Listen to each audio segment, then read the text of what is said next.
borrow a phrase from Monty Python, and if you don't know who that is, that means you're young, so look it up on Google. And now for something completely different.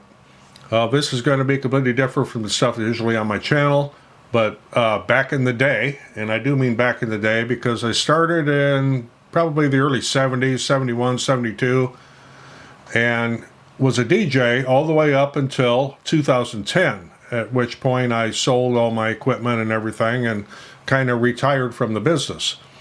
Well, I've sort of been recalled out of retirement. Well, since I sold everything, with the exception of my music, I kept my music,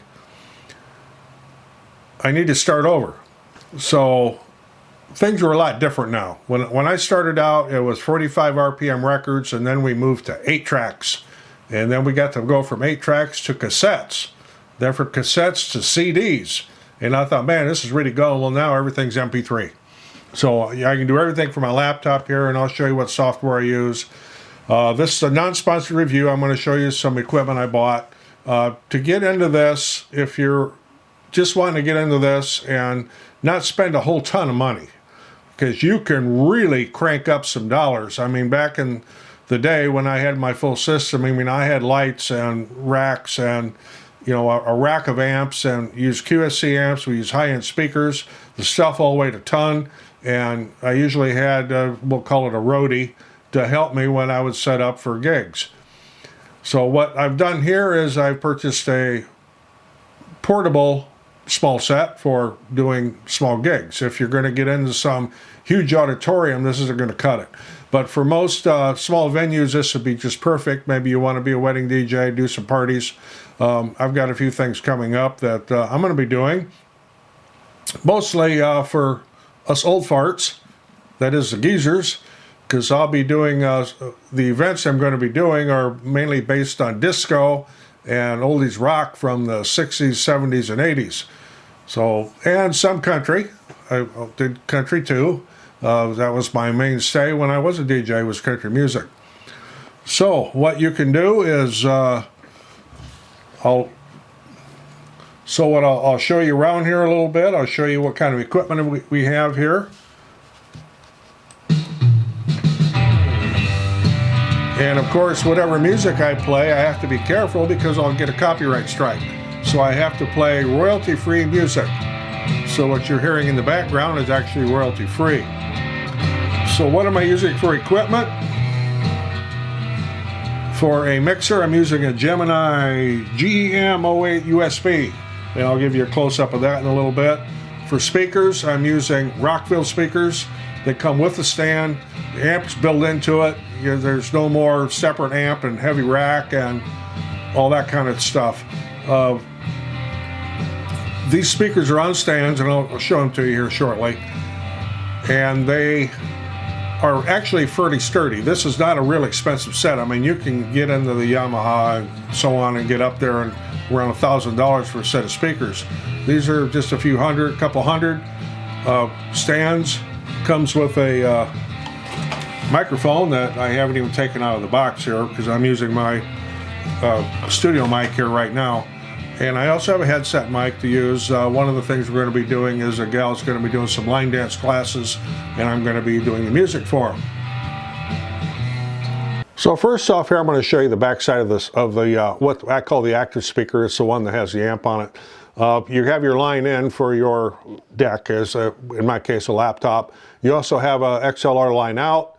You've got volume control, treble and bass. I have the volume set here all the way up. I'll control the rest from the mixer. And then you have 2 microphone inputs on line 1 and 2 if you wanted to just use this as a PA system. This also has an FM radio built into it if you wanted to play the radio. And it has an SD card slot and a USB slot if you wanted to play music off of a memory card or a memory stick.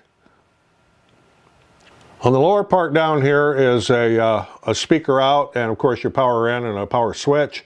And speaker out just basically goes over and plugs in to what I call the non-active speaker. And this is called the Rockville Power Gig. Now, good lighting over here. I'm up in the loft. I'm kind of limited in space. It also has some very nice carry handles on the side, so you can grab one in each hand and kind of take off with them. The stands are adjustable in height. And one thing I like is it has a safety pin that goes through the shaft right there at whatever height you set it at, so you don't have any little oopsies. And that's self-storing. And like I said, the tripods here on these are actually quite sturdy. So what do they look like from the front? They look like this. And I got a studio light here is kind of putting a cloud in this, but yeah, these are some nice speakers for the money. Okay, now what am I using for a mixer? This is a Gemini mixer I'm using. It has 48 volt phantom power for XLR microphones, balanced mics, which is what I happen to have plugged in there right now. I'm using my studio mic. And the mic that comes with it is also a balanced microphone. And you have inputs for unbalanced as well. There's 2 mic inputs, and there's several inputs for different channels. If you have, let's say you've got a CD deck and you want to run that in there, or maybe even go really old school, a cassette deck or a turntable. Though with a turntable you may need a separate preamp, because I don't think this was set up for a turntable. It also has effects built in where you can send in, send out. And there's a headphone jack if you want to use headphones to monitor. So what am I using for software? This is called Dex 3. It's made by a company called DJ, and I've had a subscription to this for, like when they first came out with the first DJ, I was using this. And this also works with karaoke if you're playing CDGs. You can do, there's a video window that can pop up. You can set it up for karaoke. And then you have your video outs, and you'll be able to monitor and see everything that's going on, as well as maybe change pitch a little bit for the performer if they're like way off. You know, that happens. I should also add this mixer has, it's got some other features here. You can do Bluetooth with it. This is a box that came in. Bluetooth, it's got 8 in and 2 out. You can do USB playback or USB jack on here if you got a stick you want to put in there and play through that. Of course, customizable sound. It's a nice unit. Nice unit and not real expensive. There are a lot more expensive mixers out there, but Gemini is pretty much a standard brand name with professional DJs. So that and American DJ, that would be your other brand kind of go-to. Again, the software I'm using is called Dex 3. It's very, very common, used by professional DJs. Speakers, they're great. I mean, I can't say enough about them. And they've got good sound.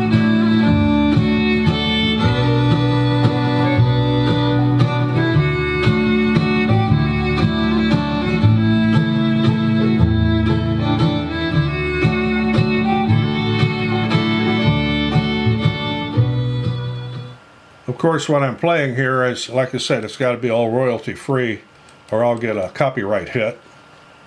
But I can go to something a little bit more upbeat if you like.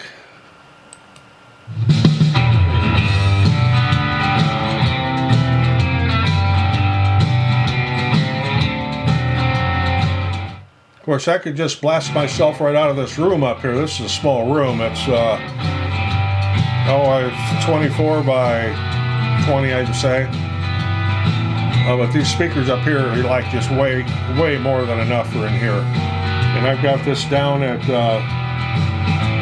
really low. And I don't have my gain set up too high. So again, this is something completely different. I thought I'd bring this up, kind of review a few things here. Not sponsored by anybody, but I will put links in the description. I wanted to get the mixer and the speakers. Not sponsored, but I am an Amazon affiliate, so if you would happen to buy them, I would get a little percentage. It doesn't affect your cost at all. I'll put a link into DJ where you can get the Dex software. So your biggest expense, however, and if you're just getting into becoming a DJ, is going to be getting the music, because music isn't free, at least not legally free, and you don't want to get caught using pirated stuff. So make sure you use a legitimate source. There's something called ASCAP, there's something called BMI. Do you need a license? Yes and no. It depends on where you're playing and what you're doing. If you're doing private events for a family, let's say a wedding reception or somebody's graduation party, no, you don't need a BMI ASCAP license. You don't need to pay royalties there. That's a private family event. if you're doing something in a commercial venue where they're charging admission and you're going to be like the big star, then you may need to look into checking with ASCAP and BMI, see if you do need a license. Just a little caution thing to pass along. So again, this is something completely different, but I thought I'd pass it along because this old DJ is coming out of retirement for a while. So if you got anything out of this, appreciate getting a thumbs up. Always helps the channel. I'm Roger in the loft above the shop. Thanks for watching. See you in the next one.